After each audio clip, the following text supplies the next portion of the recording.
ಕ್ಷೇತ್ರ ಗ್ರಾಮೀಣಾಭಿವೃದ್ಧಿ ಮತ್ತು ಪಂಚಾಯತ್ ರಾಜ್ ಇಲಾಖೆಯಲ್ಲಿ ಕಾರ್ಯನಿರತಕ್ಕಂತ ಪಂಚಾಯಿತಿ ಅಭಿವೃದ್ಧಿ ಅಧಿಕಾರಿ ಅಥವಾ ಪಿಡಿಒ ಸಂಬಂಧಪಟ್ಟಂತೆ ಒಂದು ಎಕ್ಸಾಮಿನೇಷನ್ ಸಿಲೆಬಸ್ ಯಾವ ರೀತಿ ಇರುತ್ತಂತ ಇವತ್ತಿನ ನೋಡದಲ್ಲಿ ಪ್ರತಿಯೊಂದನ್ನು ಕೂಡ ವಿವರವಾಗಿ ನೋಡೋಣ. ಅದೇ ರೀತಿ ಒಂದು ವಿಡಿಯೋ ಯಾರಾದ್ರೂ ಹೊಸದಾಗಿ ನೋಡ್ತಾ ಇದ್ರೆ ಸಬ್ಸ್ಕ್ರೈಬ್ ಮಾಡ್ಕೊಳ್ಳಿ. ಈ ಒಂದು ಹುದ್ದೆ ಸಂಬಂಧಪಟ್ಟಂತೆ ಅದಕ್ಕೂ ಮುಂಚೆ ನಾನು ಸಪರೇಟ್ ಆಗಿ ನೋಟಿಫಿಕೇಶನ್ ಬಗ್ಗೆ ಕೂಡ ಮಾಡಿದ್ದೀನಿ, ಮತ್ತೆ ಮೊಬೈಲ್ ಮೂಲಕ ಯಾವ ರೀತಿ ಅರ್ಜಿ ಸಲ್ಲಿಸಬೇಕಂತ ಕೂಡ ಸಪರೇಟ್ ಆಗಿ ಬೇರೆ ವಿಡಿಯೋದಲ್ಲಿ ಇವರಿಗೆ ತಿಳಿಸಿಕೊಡ್ತೀನಿ. ಯಾರೆಲ್ಲ ಎಲಿಜಿಬಲ್ ಆಗಿದ್ರಿ ಆ ಒಂದು ವಿಡಿಯೋದಲ್ಲಿ ಇರತಕ್ಕಂತ ಒಂದು ಹಂತಗಳನ್ನ ಫಾಲೋ ಮಾಡ್ಕೊಂಡು ಡೈರೆಕ್ಟ್ ಆಗಿ ನೀವು ಇಲ್ಲಿ ಅಪ್ಲೈ ಮಾಡಬಹುದು.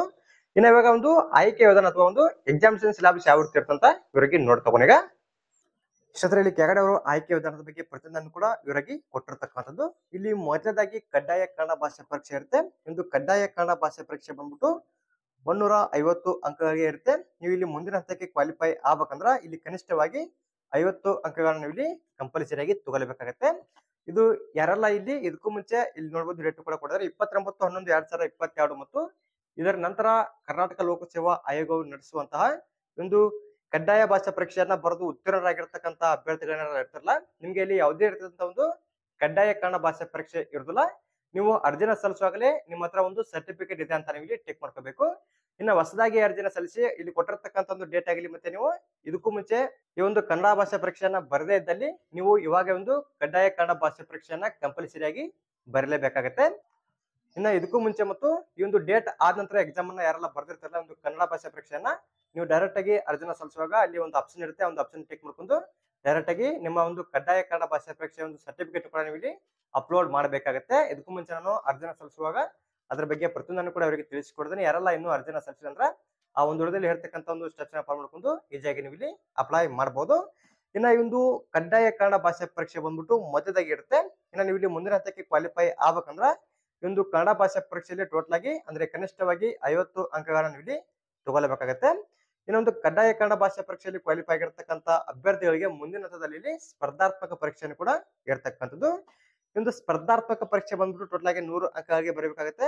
ಒಂದು ಎಕ್ಸಾಮ್ ಅನ್ನ ಬರೋದಕ್ಕೆ ಕಾಲಾವಕಾಶ ಬಂದ್ಬಿಟ್ಟು ಅದರ ಬಗ್ಗೆ ಕೂಡ ಮುಂದೆ ತಿಳಿಸಿಕೊಡ್ತೀನಿ. ಇಲ್ಲಿ ನೆಗೆಟಿವ್ ಮಾರ್ಕಿಂಗ್ ಕೂಡ ಇರುತ್ತೆ. ಒಂದು ಸ್ಪರ್ಧಾತ್ಮಕ ಪರೀಕ್ಷೆಯಲ್ಲಿ ನೆಗೆಟಿವ್ ಮಾರ್ಕಿಂಗ್ ಕೂಡ ಇರುತ್ತೆ. ಯಾವ ರೀತಿ ನೆಗೆಟಿವ್ ಮಾರ್ಕಿಂಗ್ ಇರ್ತಂದ್ರ 1/4 ನೆಗೆಟಿವ್ ಮಾರ್ಕಿಂಗ್ ಕೂಡ ಇಲ್ಲಿ ಇರ್ತಕ್ಕಂಥದ್ದು. ಅಂದ್ರೆ ನಿಮ್ದು ಏನಾದ್ರು ಒಂದು ತಪ್ಪದಲ್ಲಿ 0.25 ಮಾರ್ಕ್ಸ್ ಕಟ್ ಆಗುತ್ತೆ. ಟೋಟಲ್ ಆಗಿ 4 ತಪ್ಪದಲ್ಲಿ ಒಂದು ಸರಿ ಇರ್ತಕ್ಕಂಥ ಮಾರ್ಕ್ಸ್ ಕೂಡ ನಿಮ್ದು ಇಲ್ಲಿ ಕಟ್ ಆಗುವಂಥದ್ದು. ಇಲ್ಲಿ ಉಳಿದು ಕೆಳಗಡೆ ಅವರು ಒಂದು ಸಿಲೆಬಸ್ ಬಗ್ಗೆ ಕೂಡ ಇವರಿಗೆ ಕೊಟ್ಟಿರ್ತಕ್ಕಂಥದ್ದು. ಇದು ಸ್ಪರ್ಧಾತ್ಮಕ ಪರೀಕ್ಷೆಯಲ್ಲಿ ಬರ್ತಕ್ಕಂಥ ಪತ್ರಿಕೆ 1ಕ್ಕೆ ಸಂಬಂಧಪಟ್ಟಂತೆ ಅಂದ್ರೆ ಸಾಮಾನ್ಯ ಜ್ಞಾನಕ್ಕೆ ಸಂಬಂಧಪಟ್ಟಂತೆ ಯಾವ ಒಂದು ಸಿಲೆಬಸ್ ಇದೆ ಅಂತ ಹೇಳಿ ಕೆಳಗಡೆ ಅವರು ಕೊಟ್ಟಿರ್ತಕ್ಕಂಥದ್ದು. ಇಲ್ಲಿ ಪತ್ರಿಕೆ 1 ನೀವು ಇಲ್ಲಿ 100 ಅಂಕಗಳಿಗೆ ಬರೀಬೇಕು. ಇನ್ನು ಅವಧಿ ಬಂದ್ಬಿಟ್ಟು 1.5 ಗಂಟೆ ಕಾಲಾವಕಾಶ ಇರುತ್ತೆ. ಇನ್ನು ನೆಗೆಟಿವ್ ಮಾರ್ಕಿಂಗ್ ಕೂಡ ಇರುತ್ತೆ. 1/4 ನೆಗೆಟಿವ್ ಮಾರ್ಕಿಂಗ್ ಕೂಡ ಇಲ್ಲಿ ಇರ್ತಕ್ಕಂಥದ್ದು. ಎಷ್ಟು ಮಾಹಿತಿ ಬಗ್ಗೆ ನೀವು ಇಲ್ಲಿ ಚೆಕ್ ಮಾಡ್ಕೋಬೇಕು ಒಂದು ಎಕ್ಸಾಮಿನೇಷನ್ ಬಗ್ಗೆ. ಇನ್ನು ಸಿಲೆಬಸ್ ಯಾವ ರೀತಿ ಇದೆ ಅಂತ ನೋಡ್ತಗೋಣ. ಇಲ್ಲಿ ಸಾಮಾನ್ಯ ಜ್ಞಾನ ಪತ್ರಿಕೆಯಲ್ಲಿ ಯಾವ ರೀತಿ ಆದಂತ ಒಂದು ಸಿಲೆಬಸ್ ಗಳಿವೆ ಅಂತ ಹೇಳಿ ಕೆಳಗಡೆ ಅವರು ಅದರ ಬಗ್ಗೆ ಸಂಪೂರ್ಣವಾಗಿ ಕೊಟ್ಟಿರ್ತಕ್ಕಂಥದ್ದು. ಇಲ್ಲಿ ಪ್ರಚಲಿತ ಘಟನೆಗೆ ಸಂಬಂಧಪಟ್ಟಂತೆ ನೀವು ವಿಷಯಗಳ ಸಾಮಾನ್ಯ ಜ್ಞಾನವನ್ನ ತಿಳ್ಕೊಬೇಕಾಗುತ್ತೆ. ಇದು ಮೊದಲಾಗಿ. ಇನ್ನು ಸಾಮಾನ್ಯ ವಿಜ್ಞಾನ, ಭೌಗೋಳಶಾಸ್ತ್ರ ವಿಷಯಗಳು, ಅದೇ ರೀತಿ ಸಮಾಜ ವಿಜ್ಞಾನ, ಭಾರತೀಯ ಸಮಾಜ ಮತ್ತು ಅದರ ಬೆಳವಣಿಗೆಗಳ ಇತಿಹಾಸದ ವಿಷಯಗಳು, ನಂತರ ಭಾರತದ ಮತ್ತು ಕರ್ನಾಟಕದ ಇತಿಹಾಸನೂ ಕೂಡ ನಿಮ್ಗೆ ಗೊತ್ತಿರಬೇಕು. ಇನ್ನ ಭಾರತದ ಸಂವಿಧಾನದ ಮತ್ತು ಸಾರ್ವಜನಿಕ ಆಡಳಿತದ ಬಗ್ಗೆ ಗೊತ್ತಿರಬೇಕಾಗುತ್ತೆ. ಪ್ರಾಯೋಗಿಕ ಜ್ಞಾನ ಮತ್ತು ಬೌದ್ಧಿಕ ಸಾಮರ್ಥ್ಯದ ವಿಷಯಗಳು, ಇದು ನಿಮಗೆ SSLC ಮಟ್ಟದಲ್ಲಿ ಗೊತ್ತಿರಬೇಕಾಗುತ್ತೆ. ಅಂದ್ರೆ ಒಂದು ಲೆವೆಲ್ ಅಂದ್ರೆ 10th ಲೆವೆಲ್ ಅಲ್ಲಿ ಇದ್ರ ಬಗ್ಗೆ ನಿಮಗೆ ಇಲ್ಲಿ ಗೊತ್ತಿರಬೇಕು. ಇನ್ನ ಕರ್ನಾಟಕದ ಸಾಮಾಜಿಕ ಮತ್ತು ಸಾಂಸ್ಕೃತಿಕ ಇತಿಹಾಸದ ವಿಷಯಗಳಂತ ಕೊಡಿದ್ರೆ ಇಲ್ಲಿ ಕೊಟ್ಟಿರ್ತಕ್ಕಂಥ ಪ್ರತಿಯೊಂದು ಸಿಲೆಬಸ್ ಬಗ್ಗೆ ಸರಿಯಾಗಿ ಚೆಕ್ ಮಾಡ್ಕೋಬೇಕು. ಇನ್ನು ಸ್ವಾತಂತ್ರ್ಯ ನಂತರದಲ್ಲಿ ಕರ್ನಾಟಕದ ಭೂ ಸುಧಾರಣೆಗಳು ಮತ್ತು ಸಾಮಾಜಿಕ ಬದಲಾವಣೆಗಳ ವಿಷಯಗಳಂತ ಕೊಡಿದ್ರೆ, ನಂತರ ಇದಾದ್ಮೇಲೆ ಇಲ್ಲಿ ಕರ್ನಾಟಕದ ಅರ್ಥವ್ಯವಸ್ಥೆ ಆಗಿರ್ಬೋದು, ನಂತರ ಗ್ರಾಮೀಣಾಭಿವೃದ್ಧಿ, ಪಂಚಾಯತ್ ರಾಜ್ಯ ಸಂಸ್ಥೆಗಳ ಮತ್ತು ಗ್ರಾಮೀಣ ಸಹಕಾರ ಸಂಸ್ಥೆಗಳ ವಿಷಯಗಳಂತ ಕೊಡಿದ್ರೆ, ನಂತರ ಕರ್ನಾಟಕ ಪರಿಣಾಮಕಾರಿ ಆಡಳಿತಕ್ಕಾಗಿ ವಿಜ್ಞಾನ ಮತ್ತು ತಂತ್ರಜ್ಞಾನದ ಪಾತ್ರ ಕುರಿತು ವಿಷಯಗಳಂತ ಕೊಡಿದರೆ, ನಂತರ ಕರ್ನಾಟಕದ ಪರಿಸರ ಸಂಬಂಧಿ ಸಮಸ್ಯೆಗಳು ಮತ್ತು ಅಭಿವೃದ್ಧಿ ಕುರಿತು ವಿಷಯಗಳಂತ ಕೊಡಿದ್ರೆ, ಇನ್ನ ಕೊನೆದಾಗಿ ಬಂದ್ಬಿಟ್ಟು ಬೌದ್ಧಿಕ ಸಾಮರ್ಥ್ಯದ ವಿಷಯಗಳಂತ ಇಲ್ಲಿ ಕೊಟ್ಟಿರ್ತಕ್ಕಂಥದ್ದು. ಇದು ಪತ್ರಿಕೆ 1ಕ್ಕೆ ಸಂಬಂಧಪಟ್ಟಂತೆ ಎಷ್ಟು ನಿಮಗೆ ಸಿಲೆಬಸ್ ಇರುತ್ತೆ. ಇಲ್ಲಿ ಕೊಟ್ಟಿರ್ತಕ್ಕಂಥ ಒಂದು ಸಿಲೆಬಸ್ ಬಗ್ಗೆ ನೀವು ಇಲ್ಲಿ ಸಂಪೂರ್ಣವಾಗಿ ಓದ್ಕೋಬೇಕಾಗತ್ತೆ.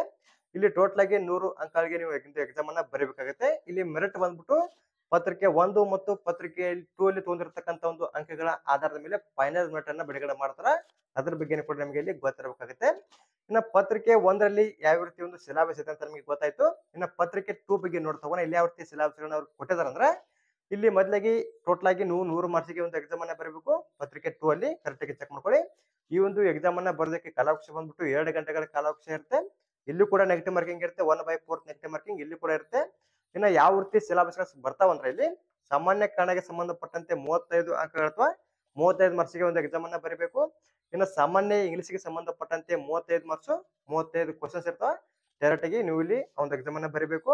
ಇನ್ನು ಕಂಪ್ಯೂಟರ್ ಜ್ಞಾನ ಅಥವಾ ಕಂಪ್ಯೂಟರ್ ನಾಲೆಜ್ಗೆ ಸಂಬಂಧಪಟ್ಟಂತೆ ಇಲ್ಲಿ 30 ಕ್ವಶನ್ಸ್ ಬರ್ತಾವ.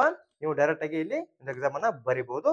ಇದು ಪತ್ರಿಕೆ 2 ಗೆ ಸಂಬಂಧಪಟ್ಟಂತೆ ಯಾವ ರೀತಿ ಒಂದು ಸಿಲೆಬಸ್ ಇದೆ ಅಂತ ಕೆಳಗಡೆ ಅವರು ಅದ್ರ ಬಗ್ಗೆ ಸಂಪೂರ್ಣವಾಗಿ ಕೊಡಿದ್ರೆ, ಇನ್ನೊಂದು ಕ್ವಶನ್ ಪೇಪರ್ ಬಂದ್ಬಿಟ್ಟು ಕನ್ನಡ ಮತ್ತು ಇಂಗ್ಲಿಷ್ ಲ್ಯಾಂಗ್ವೇಜ್ ಅಲ್ಲಿ ಎರಡರಲ್ಲೂ ಕೂಡ ಇರುತ್ತೆ. ನಿಮ್ಗೆ ಯಾರು ಕ್ವಶನ್ಸ್ ಡೌಟ್ ಬಂದ್ರೆ ಇಂಗ್ಲಿಷ್ ಅಲ್ಲೂ ಕೂಡ ಚೆಕ್ ಮಾಡ್ಕೊಂಡು ನೀವು ಇಲ್ಲಿ ಆನ್ಸರ್ ಅನ್ನ ಮಾಡಬಹುದು.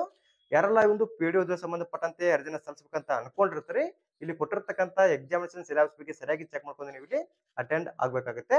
ಇನ್ನ ಇವತ್ತಿನ ಒಂದು ವಿಡಿಯೋದಲ್ಲಿ ಒಂದು PDO ಸಂಬಂಧಪಟ್ಟಂತೆ ಯಾವ ರೀತಿ ಆದಂತ ಒಂದು ಆಯ್ಕೆ ವಿಧಾನ ಆಗಿರ್ಲಿ ಅಥವಾ ಒಂದು ಯಾವ ರೀತಿ ಸಿಲೆಬಸ್ ಇದೆ ಅಂತ ನಿಮಗೆ ಪ್ರತಿಯೊಂದರ ಬಗ್ಗೆ ಕೂಡ ಇವರಿಗೆ ತಿಳಿಸಿಕೊಡ್ತೀನಿ.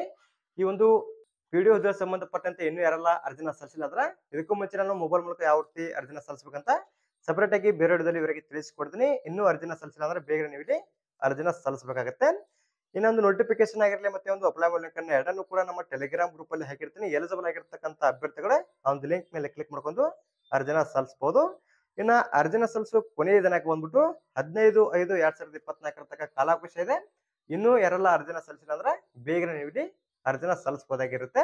ಇನ್ನೊಂದು ನೋಟಿಫಿಕೇಶನ್ ಬಗ್ಗೆ ನಾನು ಇದಕ್ಕೂ ಮುಂಚೆ ಸಪರೇಟ್ ಆಗಿ ಬೇರೆ ವಿಡಿಯೋದಲ್ಲಿ ಇವರಿಗೆ ತಿಳಿಸಿಕೊಡ್ತೀನಿ. ಇನ್ನೂ ಹೆಚ್ಚಿನ ಮಾಹಿತಿ ಬೇಕಿತ್ತಂದ್ರೆ ಆ ಒಂದು ವಿಡಿಯೋದಲ್ಲಿ ಹೇಳ್ತಕ್ಕಂಥ ಮಾಹಿತಿನ ಸರಿಯಾಗಿ ಚೆಕ್ ಮಾಡ್ಕೊಂಡು ಈ ಒಂದು ಪಂಚಾಯತ್ ಡೆವಲಪ್ಮೆಂಟ್ ಆಫೀಸರ್ ಜೊತೆಗೆ ಸಂಬಂಧಪಟ್ಟಂತೆ ನೀವು ಇಲ್ಲಿ ಅಪ್ಲೈ ಮಾಡಬಹುದು. ಅದೇ ರೀತಿ ಒಂದು ಮಾಹಿತಿ ತಮಗೆ ಇಷ್ಟವಾದಲ್ಲಿ ನಮ್ಮ ಚಾನಲ್ ಸಬ್ಸ್ಕ್ರೈಬ್ ಮಾಡ್ಕೊಳ್ಳಿ, ಲೈಕ್ ಮಾಡ್ರಿ, ನಿಮ್ಮ ಸ್ನೇಹಿತರು ಕೂಡ ಶೇರ್ ಮಾಡಿ. ಅವ್ರಿಗೂ ಕೂಡ ಒಂದು ಹುದ್ದೆ ಸಂಬಂಧಪಟ್ಟಂತೆ ಯಾವ ರೀತಿ ಆದಂತ ಒಂದು ಸಿಲೆಬಸ್ ಇರುತ್ತೆ, ಯಾವ ರೀತಿ ಆಯ್ಕೆ ವಿಧಾನ ಇರುತ್ತೆ ಅಂತ ಗೊತ್ತಾಗಲಿ. ಅದೇ ರೀತಿ ಮತ್ತೆ ಮುಂದಿನ ವಿಡಿಯೋದಲ್ಲಿ ಭೇಟಿ ಆಗೋಣ. Thanks for watching.